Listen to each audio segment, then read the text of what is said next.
इस क्वेश्चन में हमारे पास है half the perimeter of rectangular garden whose length is 4 metre more than its width is 36 metre, find the other dimension of the garden. तो इस question में हमको एक रेक्टेंगुलर गार्डन गिवन है और उसका हाफ पेरीमीटर गिवन है जो कि 36 है।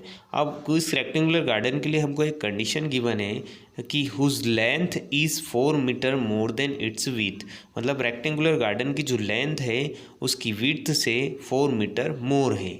तो यहाँ पर हमको उस रेक्टेंगुलर गार्डन की डायमेंशंस को फाइंड करना है।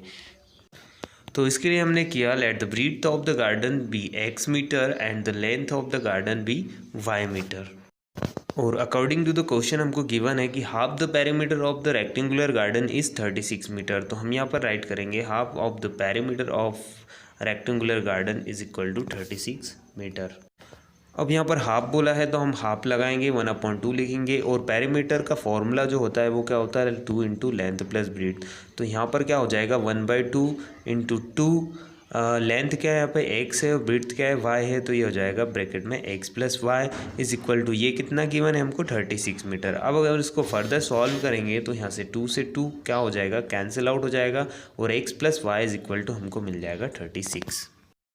तो इसको हम दे देंगे इक्वेशन नंबर फर्स्ट और हम सेकंड इक्वेशन फाइंड करने के लिए क्वेश्चन की सेकंड कंडीशन को पढ़ेंगे। तो सेकंड कंडीशन है according to the question the length is 4 metre more than its width, length जो है वो ब्रीथ से 4 मीटर मोर है। तो हमारी इक्वेशंस क्या हो जाएगी, तो यहाँ पर जो इक्वेशन है वो क्या हो जाएगी y is equal to X plus 4। यहाँ पर y क्या है लेंथ है, x जो है विड्थ है और लेंथ जो है विड्थ से 4 मीटर मोर है।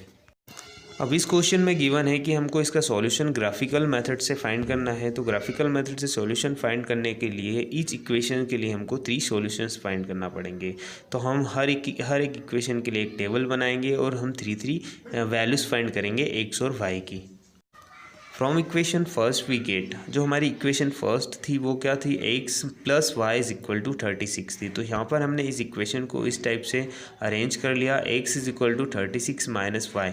अब यहाँ पर हम y की कुछ वैल्यूज़ को पुट करते जाएंगे और उसके रिस्पेक्ट में हमको x की वैल्यू मिल जाएगी। तो ये हमारी जो टेबल है वो कंप्लीट हो जाएगी। तो अगर हम y इज इक्वल टू 36 लेते हैं तो x की वैल्यू मिलेगी हमको 0, अगर y इज इक्वल टू 0 लेते हैं तो x इज इक्वल टू 36 और y इज इक्वल टू अगर हम 20 लेते हैं तो x इज इक्वल टू हमको मिलता है 16। सिमिलरली हम ऐसा ही सेकेंड इक्वेशन के लिए भी करेंगे और हम 3 वैल्यूज़ फाइंड करेंगे x और y की। तो यहाँ पर भी हमने x और y की 3 वैल्यूज़ फाइंड कर ली। अगर y इज इक्वल टू हम इक्वेशन में 4 रख सकते हैं तो x इज इक्वल टू 0 मिलता है, अगर y इज इक्वल टू 8 रखते हैं तो x इज इक्वल टू 8 मिलता है और अगर y इज इक्वल टू अगर 16 हम रखते हैं तो x इज इक्वल टू 12 हमको मिलता है। ये बहुत ईजी है, आप आसानी से ये वैल्यूज़ को फाइंड कर सकते हो, मुझे बार बार बताने की ज़रूरत ना पड़े। अब हम इन दोनों टेबल का यूज़ करके दोनों इक्वेशंस के लिए हम ग्राफ ड्रॉ करेंगे। तो ग्राफ आपको अच्छे से ड्रॉ करता आता है, कैसे हम वैल्यूज़ को ग्राफ पर प्लॉट करते हैं और कैसे हम उन लाइंस को ज्वाइन करते हुए ग्राफ क्रिएट करते हैं। तो यहाँ पर हमने जो ग्राफ बनाया है उसमें दोनों लाइंस आपस में एक दूसरे को एक पॉइंट पर इंटरसेक्ट कर रही है और जिस पॉइंट पर इंटरसेक्ट कर रही है उस पॉइंट के कोऑर्डिनेट्स हमको यहाँ पर दिखाई दे रहे हैं 16, 20, मतलब उसका x कोऑर्डिनेट यहाँ पर 16 है और उसका y कोऑर्डिनेट यहाँ पर 20 है।